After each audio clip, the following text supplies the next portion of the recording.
Hello and welcome back to HappyPorch Radio Season 7. In this episode, we have the incredible honour of speaking to Ivonne Bojoh.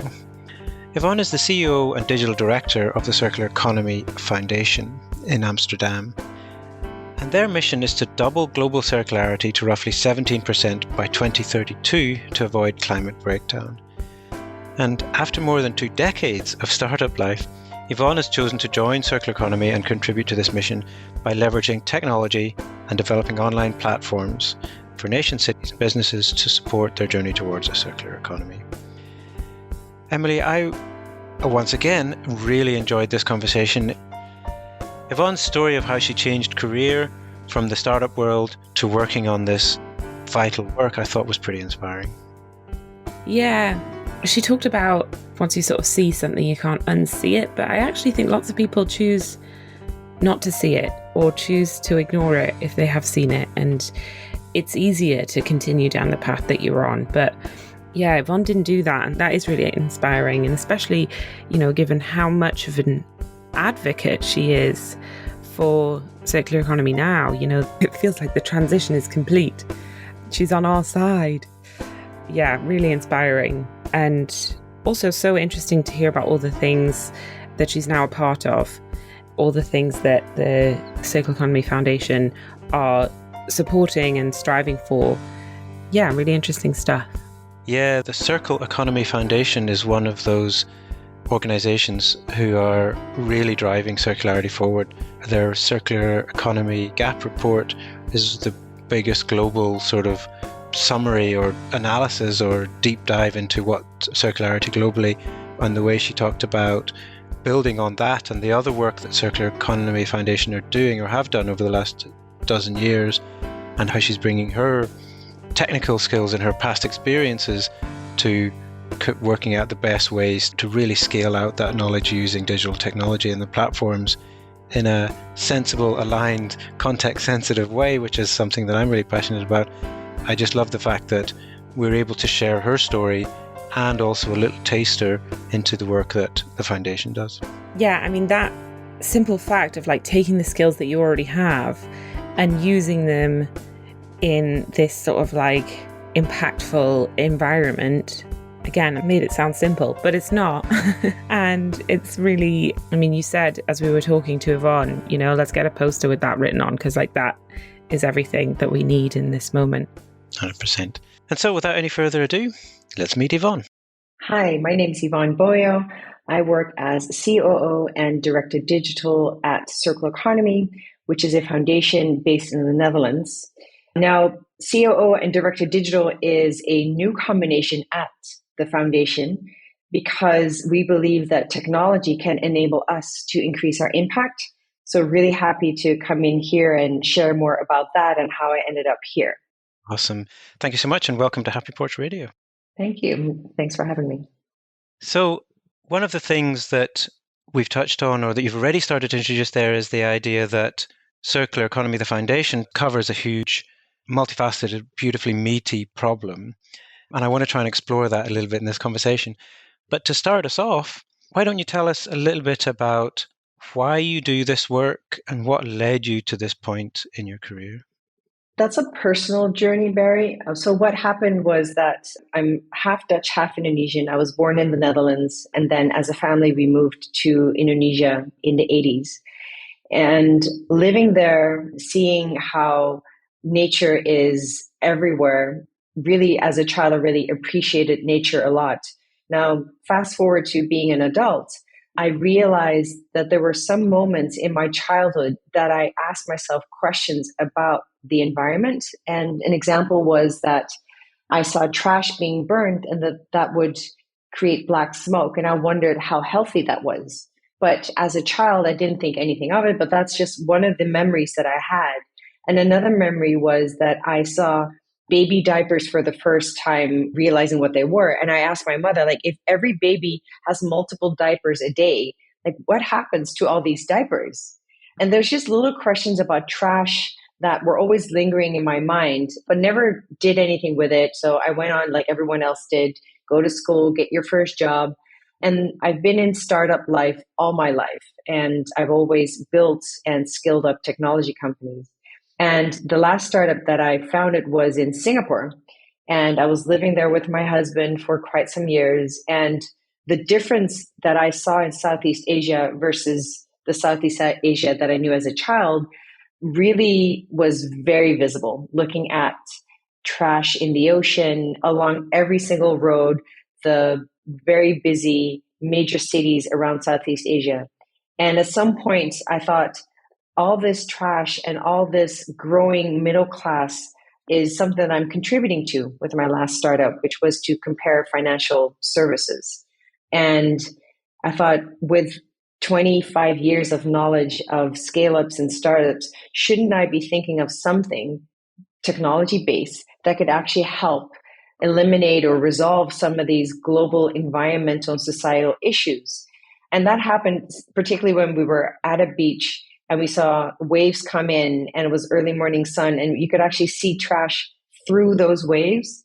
And that was like a turning point in my life that I thought, we can't continue like this as humanity. We've got to do something about this before we suffocate ourselves. So when I went back to the Netherlands, which was early 2020, COVID hit just 6 weeks after. And I had so much time on my hands to meet people. And I spoke to activists and ecologists and economists. And I spoke to some of the big four consultancies and entrepreneurs, trying to understand what was going on around the United Nations Sustainable Development Goals. Like, who was doing what are the problems that are out there, and how could technology leverage all of its smarts and that community to really drive impact. And one of the people that I met in 2020 is Martin Lopez Cardozo, who is the current CEO at Circular Economy Foundation. And he told me about circular economy. And I felt like a noob, Barry. I had no idea what it was. And when he explained the concept to me, I thought, but this is so logical. It's just do with less. So do more with less material, which is not just about recycling, but it's about designing out waste from the start and really trying to leverage all the materials that we've already harvested from Earth and going about it differently. And after that conversation, I looked into circular economy more and I understood what it meant for the food and agri sector, what it meant for renewable energy, what it meant for all of the material that I had around me as a consumer, my desk, my clothing, my car, and everything. And a couple of months later, he reached out and he said, well, as a foundation, we've always done research and development, but we're really looking to scale our impact. Could you develop a digital strategy on how we could do that? And that's when, all the stars were aligned. I thought, well, this is my chance to take everything that I've learned in the last, 2.5, 3 decades and really put it to good use. And that's when I developed out the digital strategy, which is to develop a distribution platform, if you will, based on the 12 years of research and development that Circular Economy has done, and ensure that we reach more people, because it's just 70 people out of Amsterdam. It's a small team, but it's a smart team. And a lot of their findings and data points and solutions that they've developed and work with different countries and cities and businesses are relevant for so many people out there, but it wasn't reaching a lot of people. So maybe in time they could do more, but I'm trying to fast track that using digital solutions, create a gamified e-platform, create tracking and progress tools. So that's really how I ended up where I am today. And I've been with the foundation now for a little over 2 years. I'm not just focused on digital products, but also now the COO of the foundation to really embed the technology, the product development processes and mindsets to the rest of the team as well, and trying to seek out partnerships with other organizations that have data that is relevant for us or tools that are relevant for the circular economy. So huge intro, Barry, right there, but this is how I came to where I am today.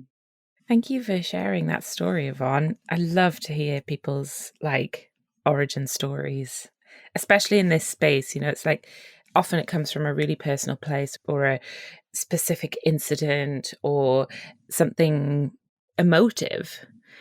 What I really admire in particular about your story is you acknowledge that what you were doing was sort of contributing to this thing that you were seeing out in the natural world that you knew was destructive. And at that sort of later stage in your career, you decided to make a switch. You decided to learn and you decided to sort of come into this new realm. As you said, you felt like a newbie. I'm wondering, how did that feel, to, I suppose, acknowledge that some of the work you'd done had, not been helping that solution. And then also to find yourself in that new space. Was it intimidating?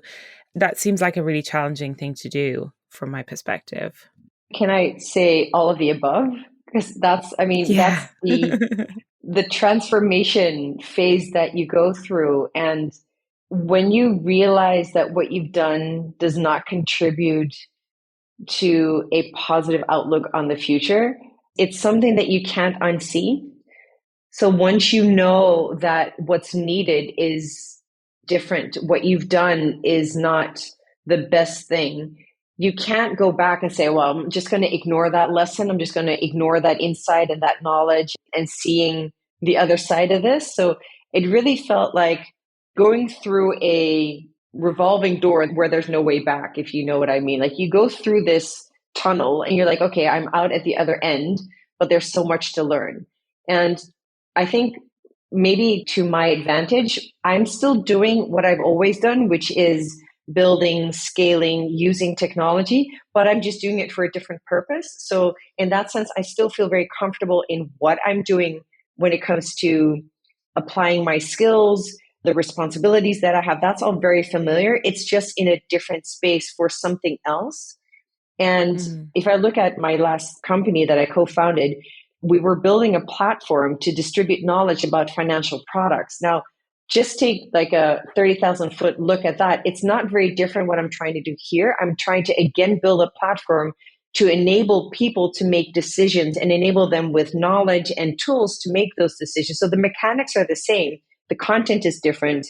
The end user might be different, but what's definitely different is the intended outcome, where it's not about people being able to get insurance or get a credit card or get a private loan to continue consuming like we've always done, but really changing policy, changing complete industries. And I'm very proud of the people at Circle Economy and how much knowledge they have, how smart they are in really developing out these insights and frameworks. And I did feel very, well, not just new to the material, but just felt very out of place in that realm. Like you said, for me, Emily, it was more like I'm coming into this completely new world. I have no knowledge of these frameworks. But instead of deep diving into something that I didn't know, I wanted to contribute with that I did know and try to bridge that. And I think that's something that I would love to see the tech community do at large. Take what you know. Don't think that it's completely different on the other side. It's the same. It's just you leveraging your smarts and all of your skills towards something that can truly make impact. And I'm just hoping that more and more people in the tech community would leverage their knowledge and their skills to contribute to this, because being at the next great startup and going for that unicorn or decacorn is the new thing. I understand that that's appealing, and I understand that it's great to have a huge salary. I understand and I appreciate all that. But imagine doing that in 10 or 15 years' time, and in the meantime, contributing to a future that's sustainable. So just pause that maybe more material ambition, contribute to the larger issue at hand, and then go back to whatever you want to do. And I'm just saying that because once they do it, they probably won't go back anyway. But I'm just hoping that more people will see that they can do so much good with their skills. I want to take what you just said and put it on a poster somewhere. That's 100%. Could not agree more with that as a sort of call to action. I think there's so much there that I wanted to really emphasize, because for me, it's one of the goals, one of the purposes of this podcast and the conversations we're having is to make or to have those conversations and to put a spotlight on that call to action that you've just described there. One is the tech sector and the creative and digital sector has this incredible power and this privilege. It's this hugely skilled, very in-demand skill set and all those things. And I think with that comes a responsibility to see through the lens that you've just described. And thank you for sharing, being open with your own journey through that, because I think that really demonstrates not just the challenge or the difficulty with it, but the excitement and the opportunity in it as well. As you described, you have this skill set, this wealth of experience, and now you're taking it to this place and using it for this work, which must feel much more fulfilling. Well, for sure. And I think it's about finding your purpose. And I mean, yes, I saw the trash in the incoming waves, and that was a wake up call. But coming to this point wasn't just that. So there was this little book that I bought called 10-Year Plan. It's like a DIY workshop thing. And I love workshopping and post-its and doing this with my husband. So we went out for a weekend and we took the book and looked at the last 10 years of our life, what we loved, what gave us energy, and all those more insightful questions. But then the second part of the DIY is really to look at your next 10 years. And for me, it was really apparent that I needed to do something that was beyond my own happiness. Like I wanted to contribute to something bigger and more impactful, like a bigger footprint. And that's very personal. Not everyone wants to do that. Not everyone has the ability to do that. I mean, you can imagine if you have 2 or 3 or 4 children, that your primary focus is to sustain for them and make sure that you earn a living for them and put them through school and college and help them in their lives. So I think my husband and I don't have children, which was also a conscious choice, but that just allows you to make different choices. And the ability to make those choices, I think, is a richness, right? That to have the choice is already a sense of freedom that not everyone has in the world. And I think we should embrace that. So if you do have that opportunity, then I think you owe it to yourself and to everyone else who doesn't to really make choices for the better. And to touch on the creative and the digital space, Barry, yes, we all have a huge responsibility to contribute. And I see ads every single day, whether it's on social media, on television, and that's the creative industry as well. And I often think, like, can they not contribute 1% of their people or their revenue or their profits towards educating people about sustainability or sustainable solutions, about circularity? If we all give 1%, there's a 1% founders pledge, but there's also something that all these media companies and all these advertising agencies and creative agencies can do as well, because they're the ones that know exactly how to message something for consumers to buy something, right? They know the power of persuasion. They know how to persuade someone to buy something or to do something. Well, why not use that power to then educate people and to persuade people to contribute to a more sustainable future? I think that's the least they can do. Yeah. Yes, with bells on. Another poster. Yay. That's right. So just shifting gears slightly to go back to then where you left off the story, you're now playing this role with Circular Economy Foundation. And you talked about the digital products and the other work you're doing. Have you got some examples or stories that can kind of bring that to life for us? You started talking about the research and the depth and wealth of knowledge in the organization, and then how to spread that and scale that out. So one story is an example to bring that real, but also, I guess, how you're doing that and how you're approaching that, the bigness of the challenge.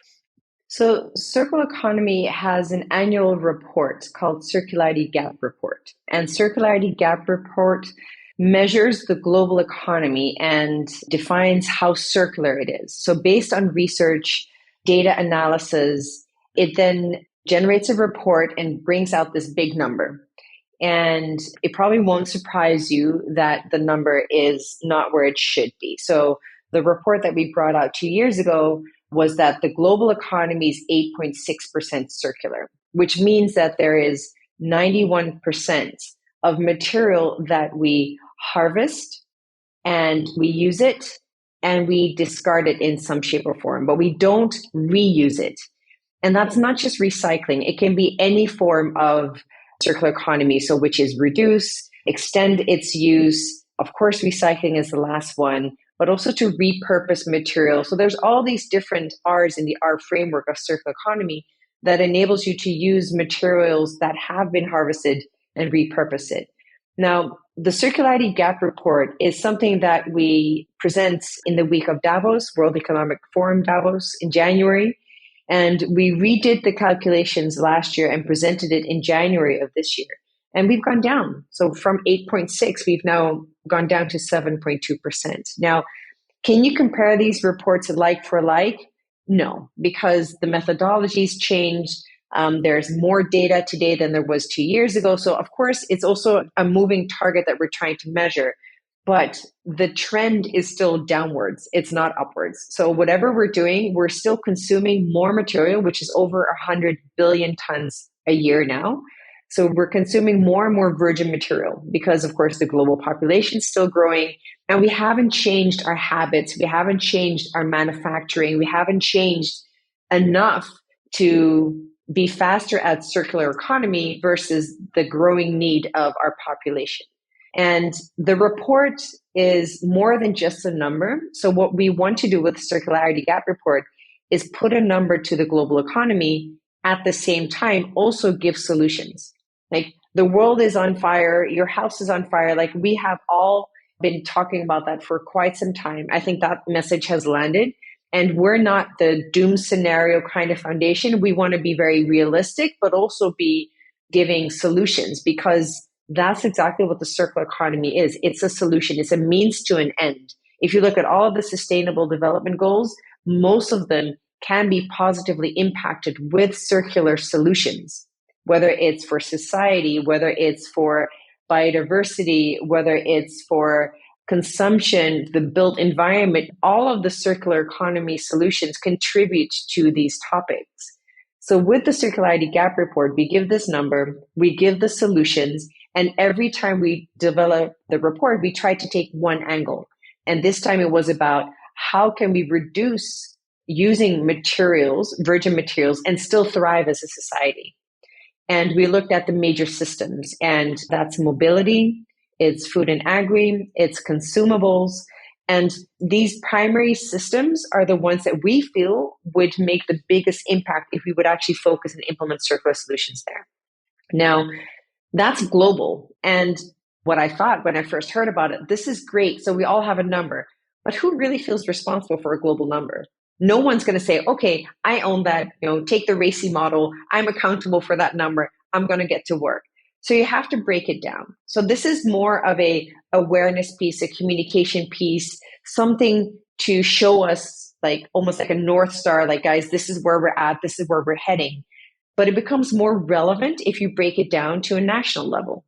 So that's one of the offerings of the foundation, is to do a circularity gap report for a nation.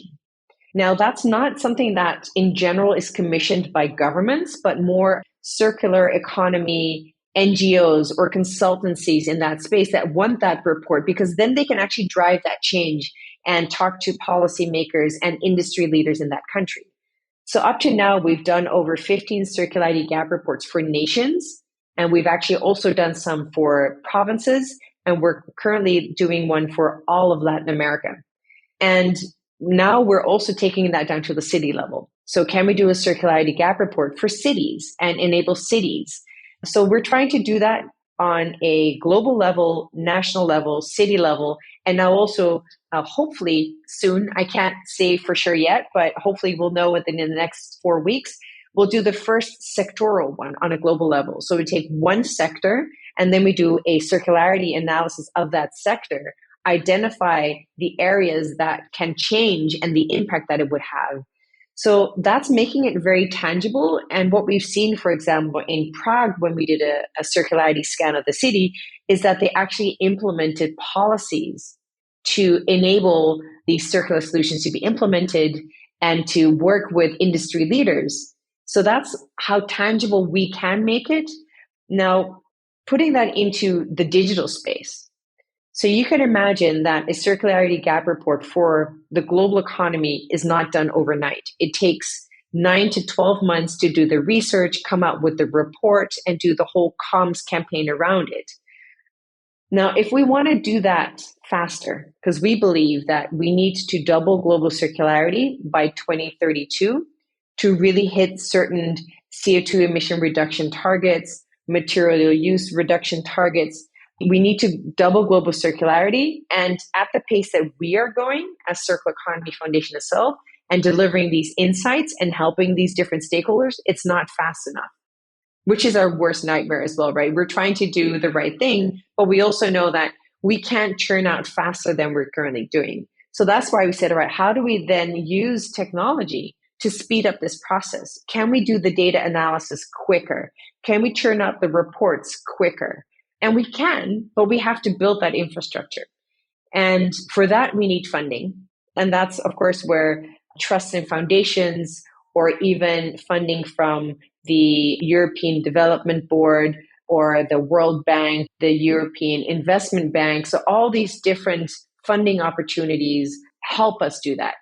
And one of the initiatives that we're currently working on is to really build a digital offering around the Circularity Gap Report, where we could deliver multiple countries, multiple cities at once with a digital offering to give them the similar insights, to give them the number, the solutions, the case studies of similar cities, similar nations, similar regions, and what circularity solutions they've implemented and works and what doesn't work, for them to give them inspiration of what others have done.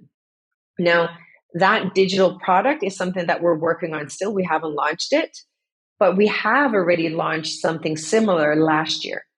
And what we've done is we built a open access platform that currently contains over 6,000 cities data with baseline insights on how circular they are, what jobs they have, how many circular jobs they have, what material usage they currently have, like what they're extracting for their needs, case studies that are relevant to them. And we built that platform and we thought of the name, right? As any product development, you also want to make sure that it's inspiring and it's a name that people would remember. And we thought, well, should we call it Circle Economy Open Access Information Platform? We thought, well, maybe that doesn't really resonate. That's like a mouthful. So we went on more of like a branding adventure, and we came out with this amazing Japanese word called ganbate.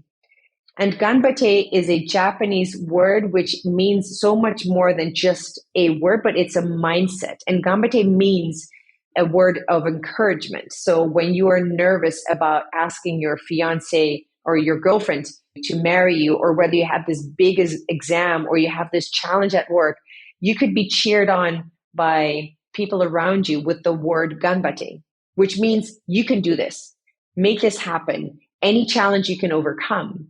And we thought that was really befitting because we can provide you insights, we can provide you with knowledge, data points, and tools, and then we cheer you on because you've got to make this happen. Whether you are a policy maker, whether you are a consultancy, a fellow NGO, a business leader, an industry leader, we can help you, we can enable you, but you've got to make this happen.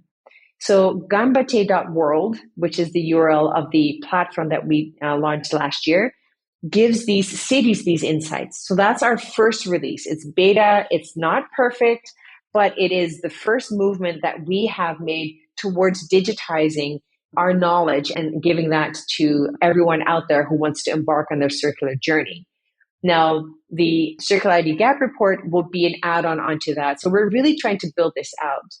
I think what we learned during all of these user research sessions that we had to come towards, this offering, is that having that data points, how circular is my city, how circular is my business, is great to have.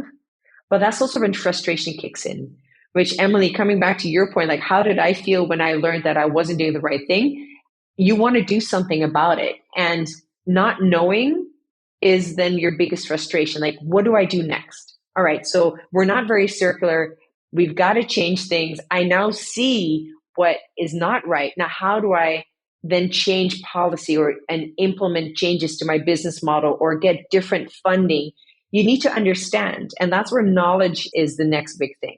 So as circular economy is quite complicated and complex, you go to any college or any university, it's not a subject. It's not taught in school. It's not something that you can just say, right, the next generation just, follow these courses and you'll be ready, to go onto the workforce in a couple of years, like 4 to 8 years or 16 years from now. What LinkedIn published, I think it was last year or the year before, was that green jobs is the fastest growing category on LinkedIn. And green job is not just you being very green in your job, but it could also be the company that you work for and you're the office manager, but you're working for a sustainable company. That's also a green job. So the green job category is the fastest growing category, yet it's not anywhere fast enough or not anywhere big enough in its growth trajectory to supply the jobs that we would actually need to transition to a sustainable state. And they, in their reports, they also mentioned that we need to reskill 100 million people, primarily in OECD, to have that knowledge, because you need knowledge to make choices which job you want to take or what you can do in that job to make circular choices, sustainable choices. So what we decided as Circle Economy is great that we have this data analysis and this data point and these solutions. Now let's break that down into bite-sized knowledge pieces for people to start learning and building capacity.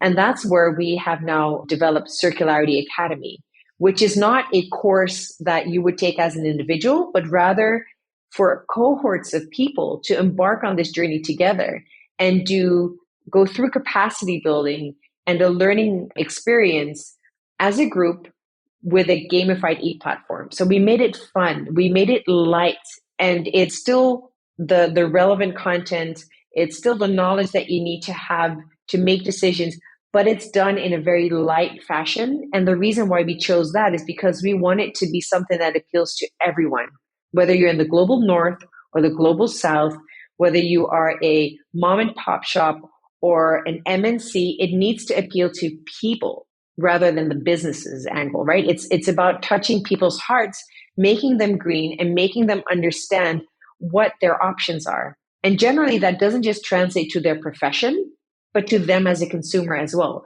Where do you make your money? Where do you spend your money? And what can you do about it?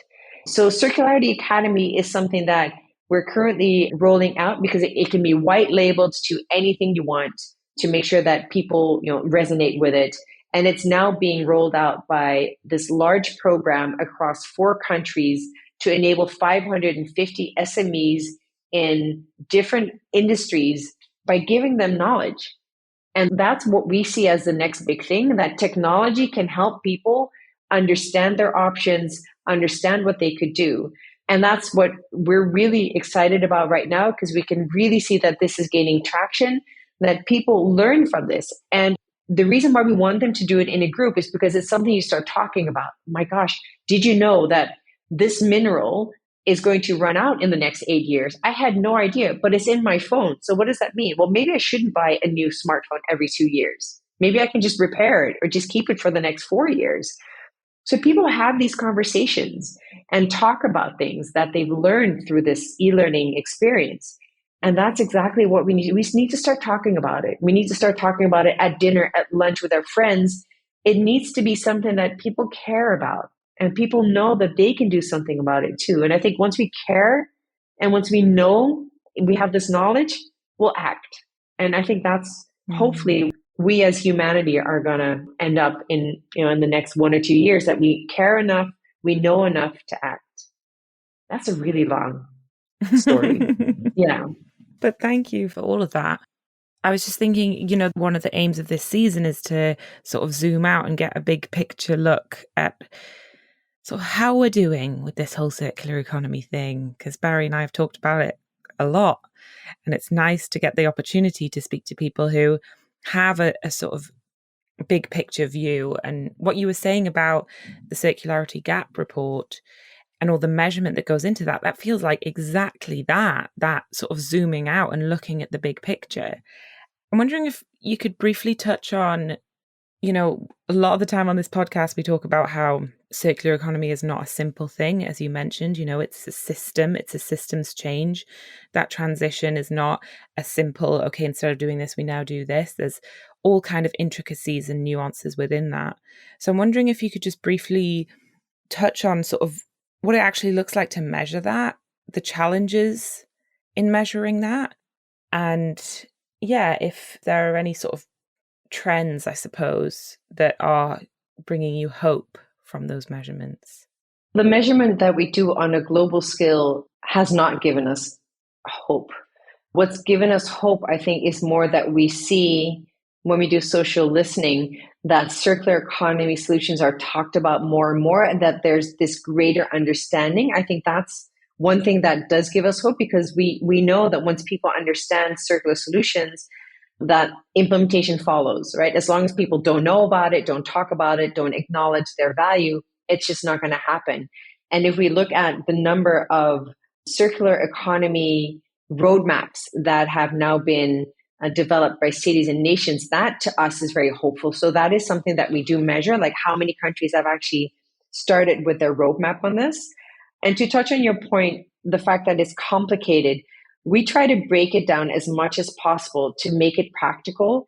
And what we also did in our latest Circularity Gap Report is to really identify the key levers to transition towards a circular economy, which are narrow, which is just use less, and to slow down the use. So use longer. Whatever you use, just use it longer, whether it's your coat, whether it's your glasses, your car, like just anything that you have, anything material, to use it longer. Regenerate, so make clean. So when we do discard or hazardous and toxic materials, to make sure that we substitute them with biomass resources to make it cleaner. And the last thing, of course, is cycle, which is use again. And it's not just about recycling, but also repurposing. And one of the latest posts that Martijn did, our CEO, was about wind turbines. And that's been a discussion for a while, right? Like, they're not recyclable. What do you do with these huge, components of these wind turbines or windmills? And one of the companies that he featured is using the blades as like bicycle, like the shelters, and just things like that. Like, how can we use something that may be someone else's waste as input for our processes? And you see that more and more. And I was actually looking at a documentary last night where ships in the Netherlands are now transitioning towards using hydrogen. And that one of the boats that they're actually launching soon as a pilot is using the hydrogen, which is not widely available yet, but it's being built next to a plant where hydrogen is actually their waste. So just being smart about also the spatial use, like what do you put next to what plants do you put next to which factory? All of that comes into account. And that is complicated. But I think if we all understand that methodology, I mean, we're really smart, right? As humans, look at everything that we've invented. We've put people on the moon. We're really smart, right? We have all this creativity. We have invented so many things across, our humanity. We can do this. We can put our smarts to use and solve this problem as long as we all rally behind it. And I think that's where we need to be thinking cross borders. Forget about, this is my country, this is your country, as much as possible. I'm not a politician, so I'm sure I'm oversimplifying grossly, but looking at global value chains, because you cannot just focus on your scope 1, nor just scope 1 and 2. You need to look at scope 3. Make sure that this whole transition leaves no one behind. We cannot produce our clothing in low-wage countries for decades and now say, oh, we need to be sustainable, so we're just going to do it in our own country or neighboring country and forget about the thousands of people that have worked in your factories for decades. So we have to think about global value chains and really work together in defining the policies to enable this, and think of where the funding goes, right? This is where international financial institutions also have a role. Where are they going to put their money? What are they going to fund? Where are they going to invest? And the IFI roadmap that we presented at COP27 last year gives those insights. I'm not saying it's simple or easy, but it's a challenge, and we've had so many already that we've overcome. We can put our hands together and overcome this challenge too. I'm hopeful because there's a lot of conversation, there's a lot of movement. Now I'm just getting a little impatient. Like, we need to act, and we need to act faster, and we need to be decisive and stop. Well, like Greta says, stop the blah, blah, blah. Just put your money where your mouth is, and let's make this happen. I relate to that impatience. Yeah. Very relatable feeling. Thank you also for sharing that about the hope part. I think that is where a lot of the hope needs to come from, if that's the fuel that we need, in that, as you said, the skills and the talent and the genius is out there, and acknowledging the complexity, which we've touched on in this conversation, and the multifaceted part of it is how we get through and find ways to improve and solve some of these big challenges, rather than trying to simplify it or treat it like a risk greenwashing or that kind of thing. So thank you for sharing that angle too. I'm just looking at the clock, and unfortunately we're sort of running out of time. So there's one thing, if you don't mind, I wanted to sort of tie back to something you said earlier, and then finally to share some of the links so that those listeners can go and find out more about the work that you and Circular Economy Foundation are doing. The tie back I thought was really fascinating that I wanted to emphasize was you described this personal journey, and when you were younger, looking at black smoke and where did nappy, and kind of, okay, what, asking the questions and trying to understand like the impact of our actions in the world around us. And then tying, when you talked about the digital products and the work that Circular Economy is doing, there's a similarity there in that we're asking the questions, here's the data to try and understand these things. Here, what can we measure? How do we understand that? And then, crucially, how do we turn that into the actions and actual enabling people to do things? We talk about technology as an enabler for the circular economy. So those examples of the multiple different products you mentioned, and we'll link to all of those on HappyPorch Radio for those listening. But just to summarize, two things that I think everybody should go and check out: Circular Economy and the Ganbatte.world, that's Ganbatte, which is a really brilliant example of the work that you're working on. So yes, thank you again so much for joining us and for sharing all of that. And just finally, for those who are listening who want to find out more about the work that you do, where should they go? If you want to know more about what we do, please visit Ganbatte.world. So that's Ganbatte.world. We are just launching Circular Starter Kits. And Circular Starter Kit is for those who are wanting to embark on this journey. So it's very light touch, and it is Circularity Academy basic track to try and learn to get people to understand more about circularity. But it also has Circularity Assessment Tool, which is a questionnaire type product that helps you assess the circularity of your organization or the product that you're developing or selling, to gather insight as to what you could do to become more circular about that product or that service. And lastly, it also has this beautiful documentary called Going Circular. And Going Circular is something that is produced by the same team that did My Octopus Teacher on Netflix. And that team developed this documentary, which is a feature film. It's 76 minutes. It's a full-blown film featuring different narrators, especially James Lovelock, who we lost, of course, last year, has a beautiful role in this, talking about biomimicry and how we can look at nature to design out waste and learn from nature, which has been around for billions of years and is a lot smarter than we are. And that film is a conversation starter. So Circular Economy Foundation holds the rights for private screenings, and we're happy to share this with anyone within the Circular Starter Kit, because as a team, as an organization, you can watch this film together or allow your employees to watch this with their family, for example, if you want to do that, to start thinking about circularity and looking at our world differently. And we know from experience in the different screenings that we've done, when people see this film, they will come out of the cinema or that session, if you do it online, with a completely different outlook. Outstanding. Thank you so much. We will definitely share those links again on happyporchradio.com in the show notes. Thank you, Yvonne. It's a real pleasure that you joined us. Thank you so much. Thank you for having me. Thanks, Emily. Thanks, Barry. Good luck with your podcast. Thank you, Yvonne. Thank you for listening to this episode of HappyPorch Radio. You can listen to past episodes, find transcripts, and all the show notes at happyporchradio.com. You can also get in touch with us there and let us know what you think, or if you have any ideas or comments. Please rate the podcast, share, and subscribe so that more people can find the show. Thanks for listening. My name is Barry O'Kane. I founded HappyPorch, who support this podcast. At HappyPorch, we do technology and software development for purpose-led businesses, and we're particularly excited about the role of digital as an enabler for the circular economy. If you're working on solutions to the big problems we face today, problems like climate change, biodiversity loss, and global inequality, then let's connect.